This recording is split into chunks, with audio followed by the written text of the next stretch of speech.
Irmãos, vamos ficar de pés. É o momento de ouvirmos a mensagem da palavra de Deus e tomo por base 2 versículos que estão em 1 Coríntios, primeira epístola de Paulo aos Coríntios, capítulo 15, versos 3 e 4, que assim nos dizem: porque primeiramente vos entreguei o que também recebi, que Cristo morreu por nossos pecados, segundo as Escrituras. Como todos nós sabemos, Paulo, ao contrário de Pedro, Tiago e João, ele não presenciou os acontecimentos durante os 3 anos de ministério de Jesus. Tudo aquilo que ele escreveu, e não foi pouca coisa, ele diz que ele recebeu direto de Jesus. Porque primeiramente vos entreguei o que também recebi, que Cristo morreu por nossos pecados, segundo as Escrituras, e que foi sepultado, e que ressuscitou ao 3º dia, segundo as Escrituras. Verso 4, e que foi sepultado, e que ressuscitou ao 3º dia, segundo as Escrituras. Amém. Tome assento, agradecendo a Deus pela sua palavra. Nos dias do apóstolo Paulo, apareceram alguns na igreja de Corinto ensinando que não havia ressurreição dos mortos. Paulo, então, toma por base a ressurreição de Cristo para refutar esse erro na igreja de Corinto.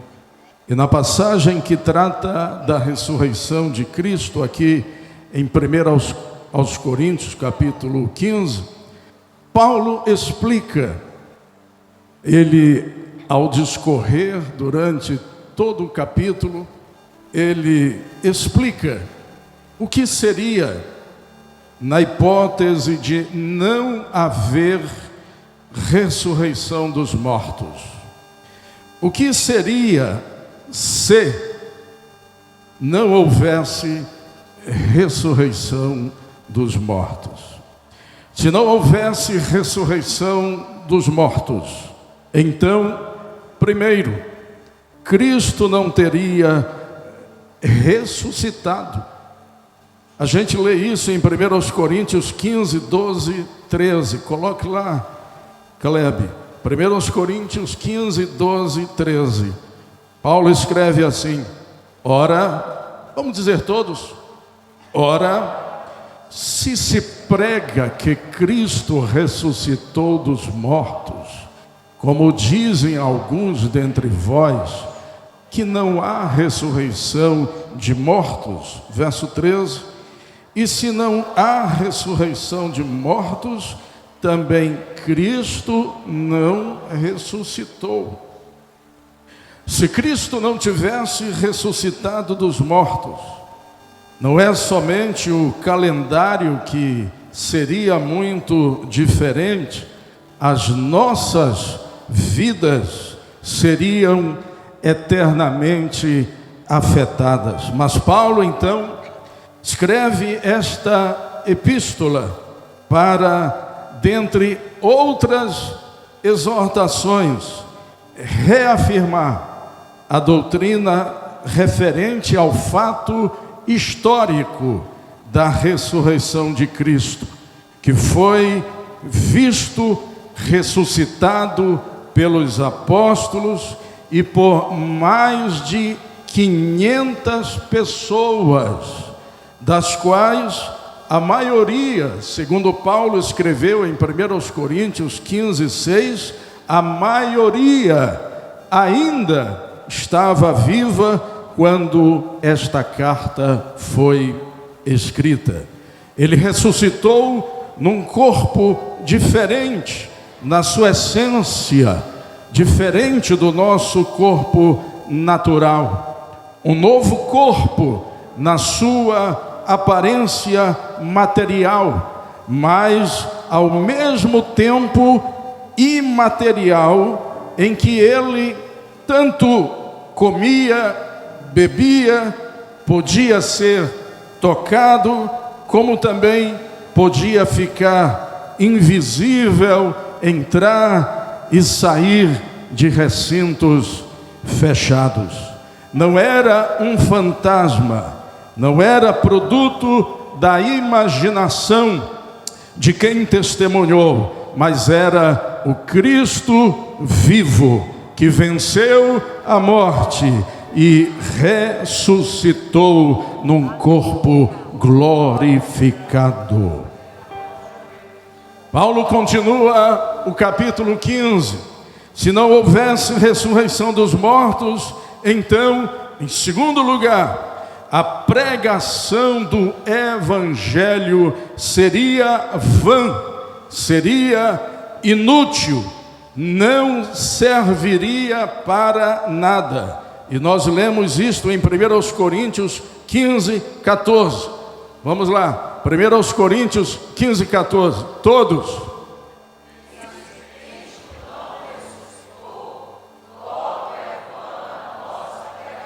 Até aí, seria uma perda de tempo, seria só mais uma pregação vazia, geradora de desesperança acerca de um tal Messias.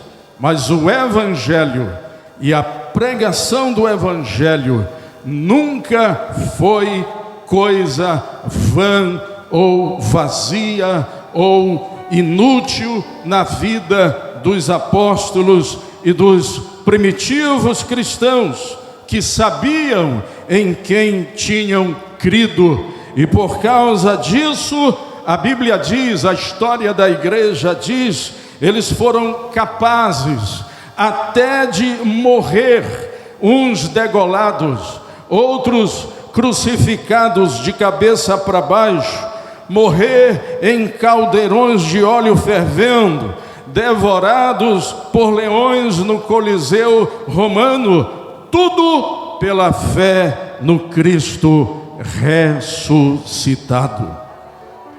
Eles tinham convicção absoluta de que Cristo não estava mais na sepultura de José de Arimateia, mas que ele havia ressuscitado dentre os mortos. E a convicção sobre isso era tanta, era tamanha, que acerca deste fato, eles deram testemunho até o final da vida deles, preferindo morrer martirizados, mas não negaram o nome do Cristo ressuscitado. Se não houvesse ressurreição dos mortos, então Paulo continua o capítulo 15 dizendo que a nossa fé também seria vã, seria vazia, seria inútil. E nós vamos lá em 1 Coríntios capítulo 15, verso 14, que diz, vamos lá?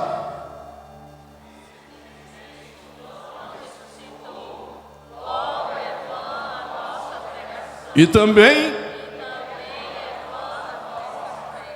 verso 17.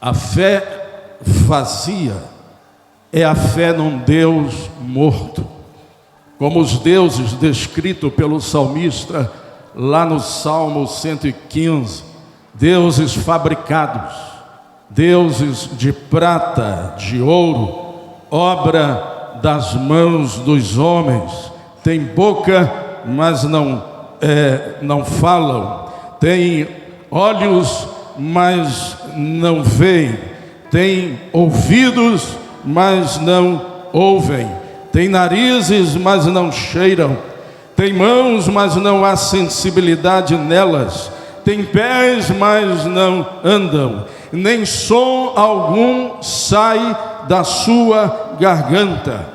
E não faria sentido crer num Cristo morto. O que um Deus morto poderia fazer por você? O que é que um Deus morto poderia fazer por nós? Mas o salmista no Salmo 115 diz que o nosso Deus é o Deus vivo, que fez os céus e a terra, e que Ele é o nosso auxílio e o nosso escudo. Se não houvesse ressurreição dos mortos, então Paulo continua no capítulo 15 dizendo: nós seríamos mentirosos. 1 Coríntios capítulo 15, versículo 15. Vamos lá. 1 Coríntios 15, 15. Todos, 1, 2, 3.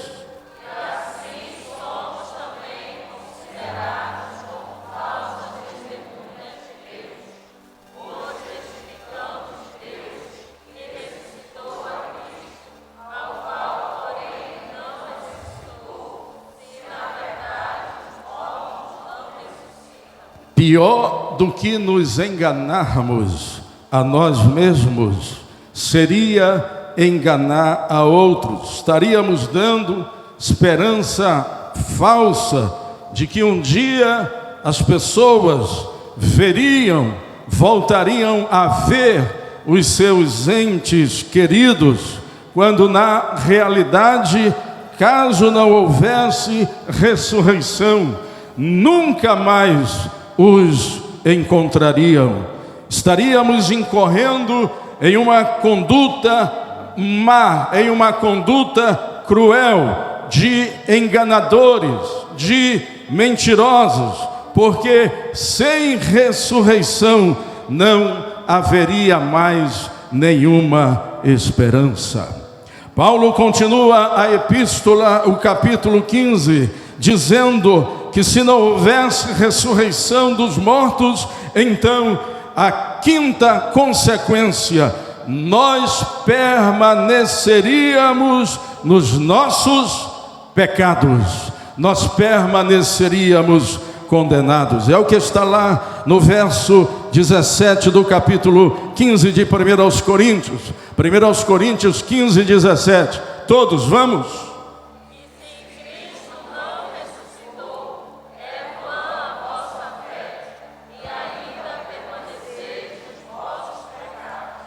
Uma das piores consequências seria simplesmente isso: sem a ressurreição de Cristo, não haveria certeza de perdão de pecado. E por quê?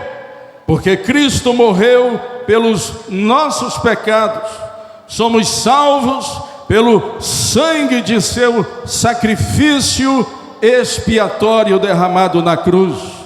Mas se ele permanecesse morto, como saberíamos que seu sacrifício havia sido suficiente? Como ter certeza de que Deus foi satisfeito, que realmente fomos perdoados e que todos os pecados foram cobertos somente pela ressurreição de Cristo? Parte central do Evangelho: Cristo morreu pelos nossos pecados e Ele ressuscitou como prova de que em Cristo nós somos perdoados, em Cristo nós somos justificados diante de Deus, e agora nós temos livre acesso à sua presença. A importância da ressurreição é que ela é uma prova, ela é uma garantia, ela é uma segurança de que todos os pecados foram pagos. Cristo carregou sobre si todos os nossos pecados. Se tivesse sobrado um só, ele teria ficado morto, porque o salário do pecado é a morte, mas ele ressurgiu de entre os mortos. Cristo, com o seu sangue, apagou os nossos pecados, pagou o nosso débito, proclamando que nós agora estamos livres, não mais algemados como antes, mas agora nós estamos livres. Por isso que o salmista, com os olhos proféticos, ele se expressou lá no Salmo 103, dizendo: quanto dista o Oriente do Ocidente, assim afasta de nós as nossas transgressões. Cristo pagou toda a nossa dívida. Não há mais pagamento ou sacrifício pelo pecado, e a ressurreição de Cristo é a prova mais segura desta realidade. Hoje você pode glorificar a Deus aí, hoje você pode exaltar o seu nome aí, hoje você pode agradecer a Ele, porque Ele ressuscitou de entre os mortos e todos os nossos pecados foram levados sobre Ele ali no Calvário. Se não houvesse ressurreição dos mortos, então Paulo continua dizendo as consequências em 1 Coríntios 15, dizendo que se não houvesse ressurreição dos mortos, então os nossos entes queridos que já morreram estariam perdidos. 1 Coríntios capítulo 15, verso 18. Foi que Paulo escreveu. Vamos todos.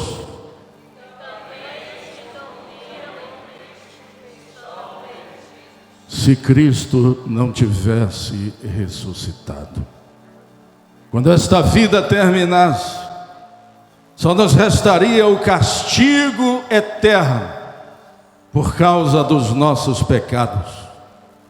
Nunca mais veríamos a luz, viraríamos pó, cinza cósmica, dentro de algum buraco negro do universo, do cosmos. Não haveria esperança de outra vida, estaríamos eternamente perdidos. Nunca mais encontraríamos com os nossos familiares amados. Você já teve alguém, um ente querido, que já partiu desta vida, e hoje você veio aqui debaixo dessa chuva toda, porque você crê no Deus vivo, ressurreto, crê na ressurreição de Cristo, e por causa da ressurreição de Cristo, você tem a convicção, tem a certeza de que o seu ente querido que já partiu, ele está na glória com Jesus. Mas se nós não tivéssemos esta esperança, nunca mais nós veríamos esperança de uma outra vida, estaríamos eternamente perdidos. Nunca mais encontraríamos com os nossos familiares amados. A esposa que perdeu seu marido depois de tantas décadas de casamento, nunca mais encontraria com ele. Os pais cujo filho foi acidentado não teria mais esperança de uma reunião futura. Os filhos que já perderam o seu pai nunca mais o veriam. Mas há esperança, sim. Há esperança, sim. Todos os instintos naturais do homem lhe ensinam que há uma vida depois desta. Paulo, ele escreveu, e como disse no início, e ele mesmo se expressou no início deste capítulo, dizendo acerca das coisas que ele recebeu diretamente de Cristo. E aqui está uma outra revelação que ele recebeu diretamente de Jesus. Em 1 Tessalonicenses, capítulo 4, versos 13 a 18, Paulo sobre isso escreve estas palavras dizendo assim: não queremos, porém, irmãos, que sejais ignorantes com respeito aos que dormem, com respeito àqueles que já partiram, para não vos entristecerdes como os demais, que não têm esperança. Pois se cremos que Jesus morreu e ressuscitou, assim também Deus, mediante Jesus, trará juntamente em sua companhia quem? Os que dormem. Aleluia. Seremos arrebatados juntamente com eles entre nuvens para o encontro com o Senhor nos ares, e assim estaremos para sempre com o Senhor. E Paulo conclui dizendo: consolai-vos, pois, uns aos outros com estas palavras. Esta é a palavra que nos traz consolo. Esta é a palavra do Evangelho da esperança.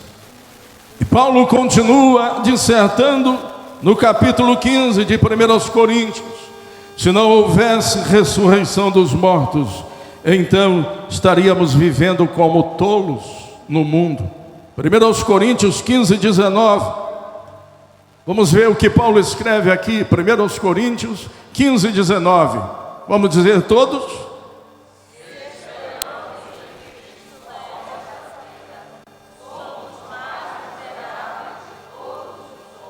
O versículo 19 é um resumo dos outros argumentos negativos se Cristo não ressuscitou. Se permanecemos nos pecados, não há perdão. Se nada mais resta, quando morrermos, não há nenhuma esperança. Então, que sentido teria a nossa vida?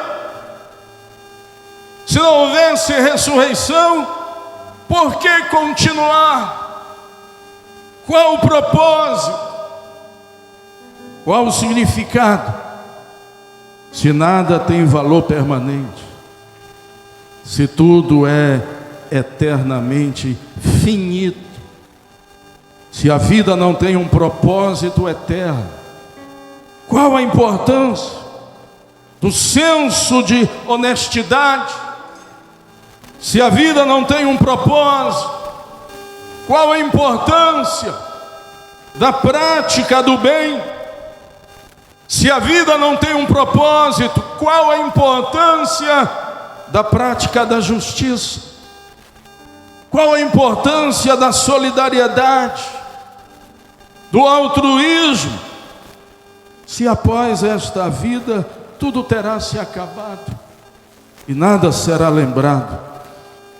Mas o apóstolo Paulo, ele apresenta a ressurreição de Cristo como razão da nossa ressurreição. Pela fé nós somos identificados com Cristo na sua ressurreição. Jesus foi feito as primícias da ressurreição. Ele foi o primeiro a morrer e ressuscitar e nunca mais morrer outra vez. Quando nós cremos nele, como a nossa única esperança de vida eterna, nós somos então cobertos pela vida dele. Enquanto identificados com ele, nós teremos a vida eterna, porque teremos a vida dele em nós. Um dia, as lutas terminarão. Alguns serão ressuscitados, outros nem morrerão. Acontecerá sem aviso prévio. Findará a dor, findará o cansaço, findará o sofrimento, findarão as lágrimas, findará o estresse, findará o desânimo, a depressão. Nós vamos experimentar o que Cristo, na sua totalidade, fez por nós na cruz. A morte para nós morrerá, será derrotada uma vez para sempre. Nunca mais estaremos debaixo da sombra da morte. Nunca mais estaremos debaixo do medo que ela produz. Nunca mais estaremos debaixo do seu sofrimento. Nós que estamos em Cristo, nós seremos libertos do pecado e da morte para todo o sempre. Por isso nós temos razão de viver. A vida tem sentido para nós. O nosso serviço para Cristo será lembrado. É um investimento que ninguém poderá roubar de nós. Vamos celebrar nesta noite, porque Cristo não está morto, Ele ressuscitou de entre os mortos. Ele é a nossa Páscoa. Ele mudou o calendário e Ele deve mudar, e nós devemos permitir que Ele transforme e renove cada vez mais, cada dia mais, as nossas vidas também. Nós temos perdão dos pecados, nós temos esperança de vida eterna, e nós temos esperança de reunião futura com os nossos amados em Cristo. Nós temos propósito para as nossas vidas, e esta é a causa para nesta noite nós glorificarmos ao Senhor, nós agradecermos a Ele, nós dizermos para Ele: Senhor, graças te dou, porque eu estava longe, agora estou perto. Graças te dou porque eu estava distante, mas agora estou perto do teu coração e da tua presença. Graças te dou porque antes eu era estranho e estrangeiro, mas agora eu faço parte da tua família. Graças te dou porque antes eu estava caminhando para a morte e para a destruição eterna, mas hoje, pelo teu sacrifício e pela tua ressurreição de entre os mortos, eu tenho uma esperança viva. Eu tenho uma esperança viva, e por isso eu celebro e te glorifico e te exalto nesta noite. Aleluia. Vamos ficar de pés. A ressurreição de Cristo é a nossa maior razão de viver. Cristo morreu por nossos pecados, foi sepultado, e Ele ressuscitou ao terceiro dia, e para Ele seja a honra, o louvor, a glória, a adoração, para todo o sempre, para todo o sempre, para todo o sempre.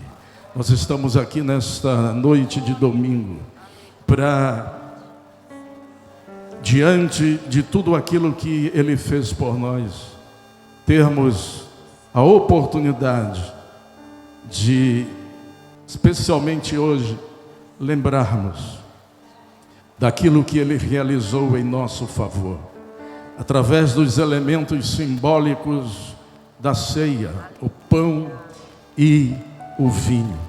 E nós vamos cear a partir deste instante, todos nós que fazemos parte do corpo de Cristo, a igreja, vamos ter esta oportunidade de, mediante este ato memorial, lembrarmos, recordarmos de tudo aquilo que Jesus fez em nosso favor. Deus, nosso Pai, eu te agradeço pela viva esperança que nós temos. Eu te agradeço pela segurança que temos em Ti.